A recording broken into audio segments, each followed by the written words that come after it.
Hi everyone, this is Ashwati. Hope that all of you are staying at home and staying safe. Today I'm going to teach you philology. It is one of the important topics in your humanities paper. Let's begin with the definition of philology. Philology is the study of language. It comes from the Greek words philo, which means love, and logos, which means word, speech, or reason. To put it simply, philology means love of literature or love of knowledge. So philology, the definition of philology as a study of language is a very layman definition.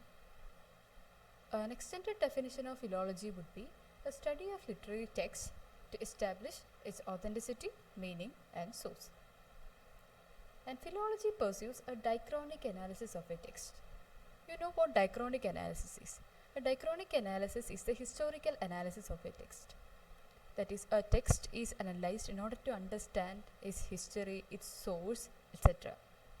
And in that sense, philology differs from linguistics, because linguistics undertakes a synchronic analysis of language. A synchronic analysis means analyzing a language as it is at the present moment.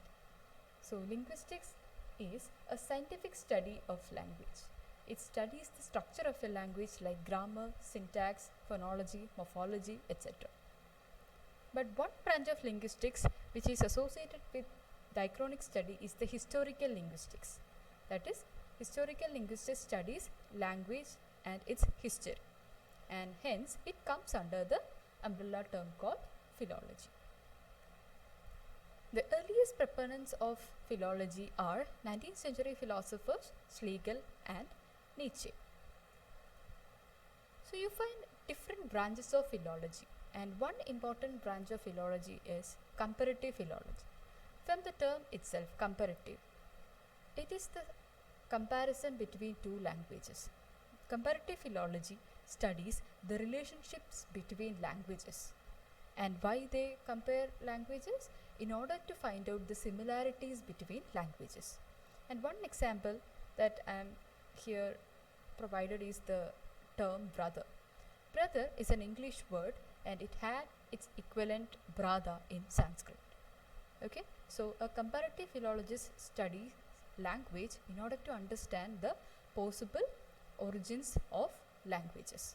And you know how Sanskrit and Indo-European languages were considered similar even, and it has been noted even from the 6th century onwards.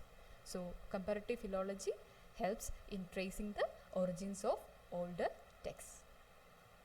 Another important branch of philology is textual philology.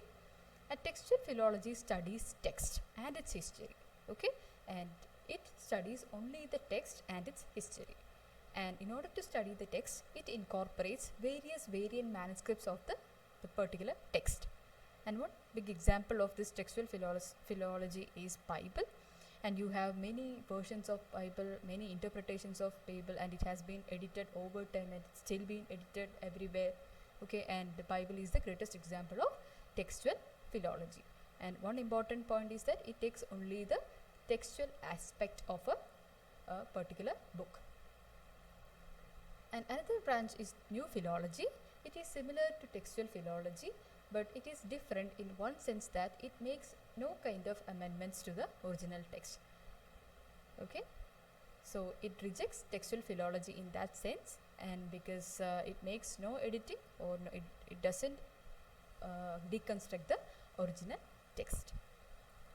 And another branch is cognitive philology. You know what cognition is. Cognition is human mental processes, and cognitive philology studies text as a product of human mental processes, and it adopts psychology and artificial intelligence in analyzing the text, and it also involves textual and experimental studies. And to conclude, philology helps in researches in classical languages, society, history, religion and philosophy, and it is interdisciplinary in that sense. And it is essential to literary scholarship, history and criticism, and the digital sources has widened the scope of philology because it's very easy to archive, store and share knowledge. I hope that you have understood what philology is, and thank you for listening. Thank you.